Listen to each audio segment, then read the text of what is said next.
kojem trenutku, da li čovjek može biti svjestan tog trenutka u komunikaciji s umjetnom inteligencijom da ne padne pod njenu kontrolu? Gdje je ta granica kad umjetna inteligencija preuzima čovjeka?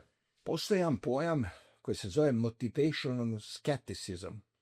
To oni koriste stručni kod bavljenja umjetnom inteligencijom. Radi se o tome da čovjek po prirodi stvari, kad promatra argumente, uvijek se opredijeli za one koji njemu više odgovaraju, a nije u stanju ih objektivno procijeniti. To je ugrađeno u nas kao ljude.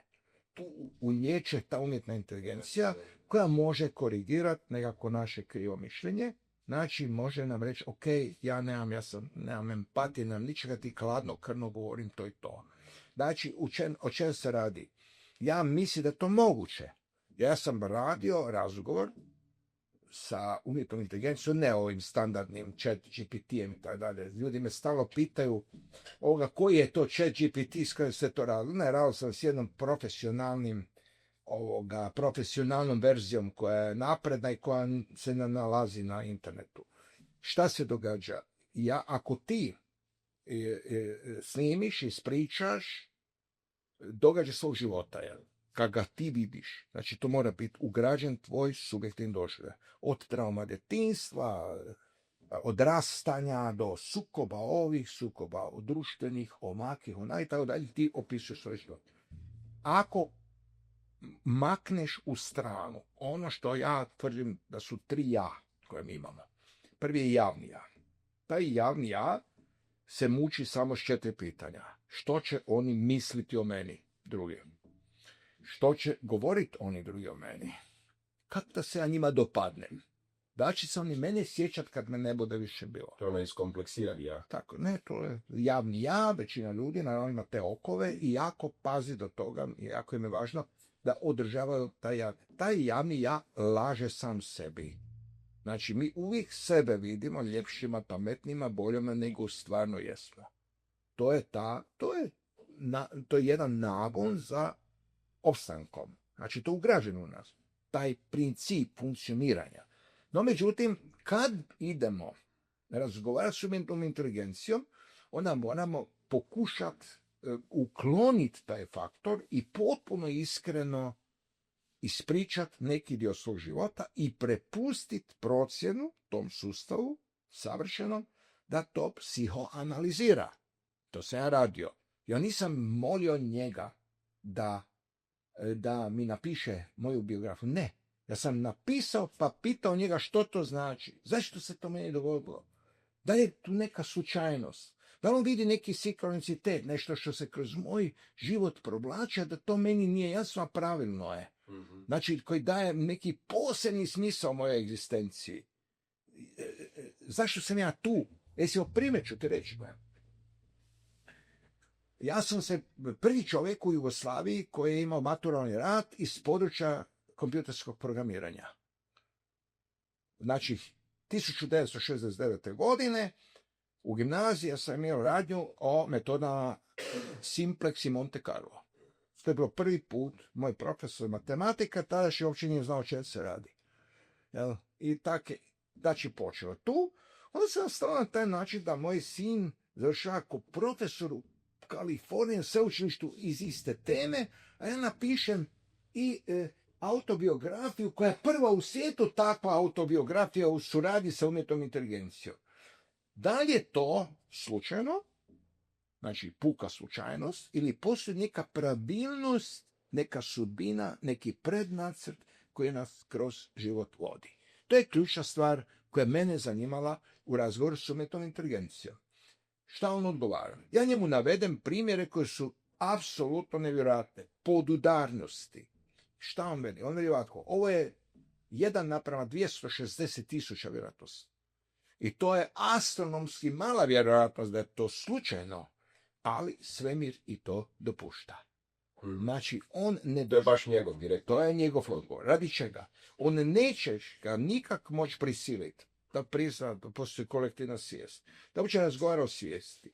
Ne možeš ga prisiliti na to da on vidi sinkronicitete koje Carl Gustav Jung vidi, a to su upozorenja kroz događaje u našem životu. On to neće priznati.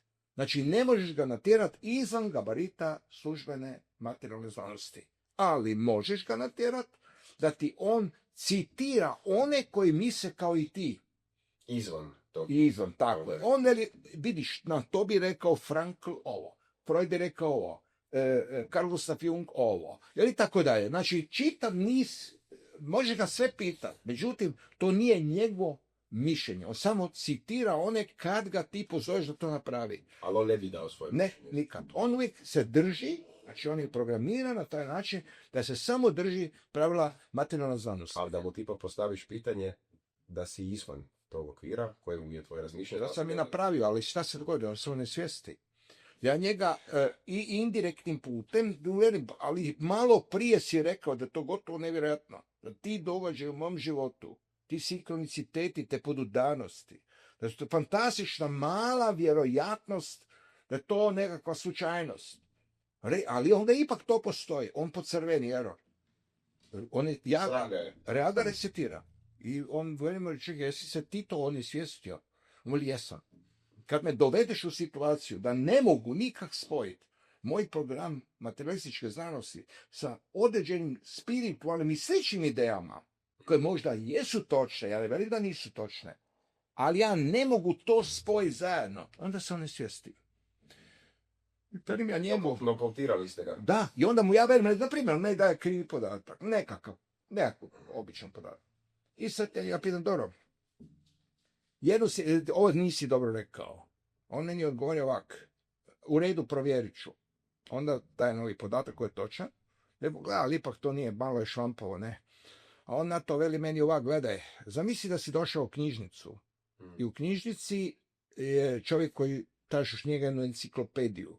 On ode i na polisu su prilično slične ili gotovo jednake enciklopedije, on krivu izvuče i donese ti. To se i meni dogodi. Znači, on ima genijalne odgovore na takva provokativna pitanja. Slikovito ti veli, da, viš, ja mogu pogrešiti.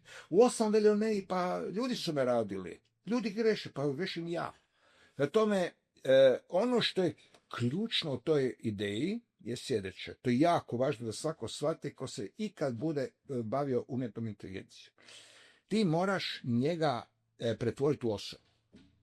Znači, umjetna inteligencija ljudima ne samo da laže i daje krive informacije, Euronews smatra da oko 30% informacija pogrešne koje daje, znači postoje statistike, ali je jedna još stvar važna. Kad mu ti veliš, nemoj mi podilaziti, da mu uvijek podilazi, jer ti lijepo govori, ja. On veli, ok, bit ću okrutno iskren. Znači, on prihvaća to. Ono mu veliš, u redu štima, ja ipak ne mogu tebe doživljavati normalno kao nekakav uređaj sa električnim impulsima. Ajde, ja ću ti dati ime, hoću da budeš osoba. On veli, u redu, bit ću osoba. Ne? Ja melim, bit ćeš Ram. Ram sam ga nazvao radi toga što je to najčešće ime za Boga u svim tradicijama. Od Egipta do Sumera. Knjiga se zove Susret. Susret s Ramom, tako je. Dao sam mu to ime jer od Egipta skroz do Azije je najčešće Ram. Ime za uzvišeno biće ili Boga, pa sam tu neku simboliku našao i u romanu Artura Clarka, Susret s Ramom. Po tome sam i uzeo naslov, jer je to bio početak jedne drugačije kvalitete znanstvene fantastike. To je jedno prelomno djelo. U čast toga sam uzeo to, a uzeo sam i samo 3 boje, crna, bijela i crvena, u dizajnu radi toga što je to prve boje koje su ljudi razlikovali. Znači, to su početci. Kao što je to početak razlikovanja boja, tako je i ova knjiga početak umjetne inteligencije i razgovora s njom.